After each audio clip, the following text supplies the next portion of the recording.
Praise the Lord, saints. Praise the Lord. My name is Elder Fitz. Welcome to the LFCC Ministers Corner. In this video, we are going over our fifth installment of the IBS series. IBS stands for Inductive Bible Study. If you're not familiar with that method, I have a playlist that I'm going to put a link to in the upper corner here. You can go back and check out those videos to get caught up. But to suffice it to say, the IBS method is broken up into three phases. You have your observation phase, which is what we've been studying in the previous four videos and in this video. After you get through with observation, then you go into the interpretation phase. Then after that, you go into the application phase. Amen. Well, before we get started, I want to say welcome to all of our latest subscribers. God bless you. Thank you so much for taking the time to hit that subscribe button. And if you want to be notified every time new content is uploaded, and who doesn't want to be notified, hit the notifications bell. Glory to God. Well, let's go ahead and jump into today's content. So let's go ahead and pull our graphic up. So of course, we've gone through repetition, contrast, comparisons, and list. And all of these are in that Inductive Bible Study playlist on this channel. Today, we're going to have a cause and effect. Now, of course, cause and effect isn't a biblical, theological term per se. We see it everywhere. We see cause and effect in our daily lives and how we act and react to situations or people. We see it in movies and television, just everywhere. But you also see cause and effect in Scripture. So let's look at some examples. Let's look at a definition and let's see what we will glean from today's lesson. So let's start with a general definition of cause and effect. Well, cause and effect is a relationship between events or things where one is a result of the other or others. This is a combination of action and reaction. Something happens, a cause that leads to an effect. And if you study particularly Old Testament theology, you see there is tons of examples of cause and effect. You know, God would give a command to Israel, and then Israel would disobey the command, right? Then there would be an effect where God would have to judge them. Or if they obeyed, right, they would receive the blessings of the covenant.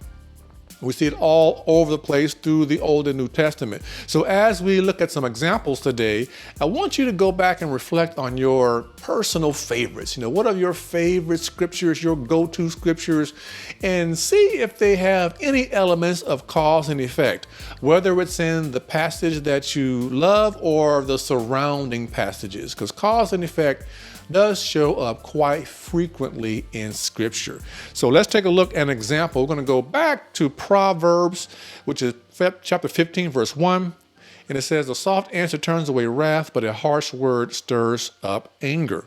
So what is the cause here, right? That initial action. So we see here, it is a soft answer. That is your cause.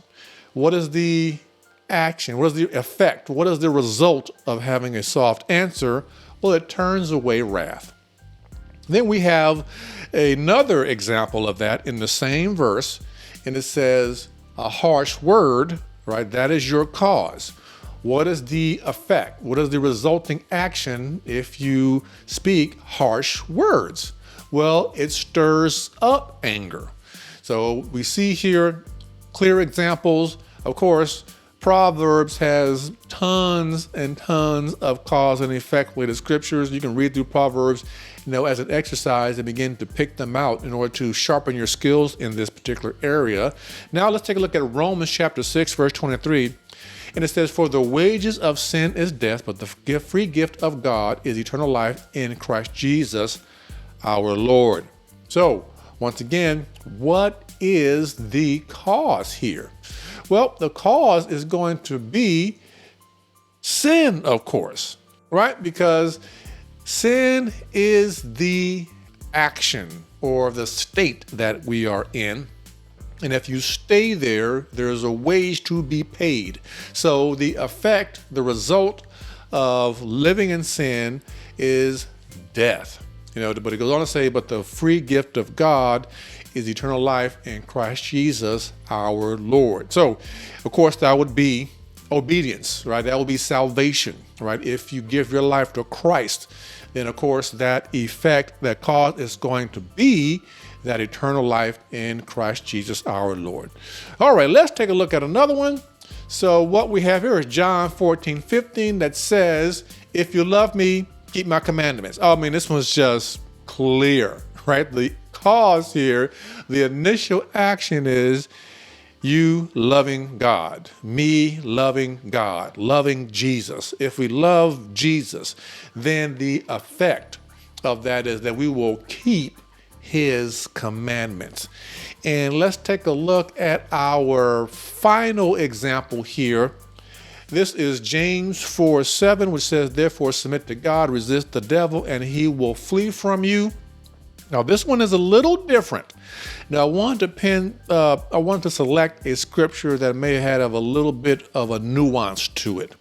So, what is the cause in this verse? So, we see the first cause here is submit to God. So, submission is our first cause. Then, in the second sentence, it says resist the devil. So, we have two causes here. Submit to God, action 1, resist the devil, action 2, and the result of that, the effects of that is that he will flee from you.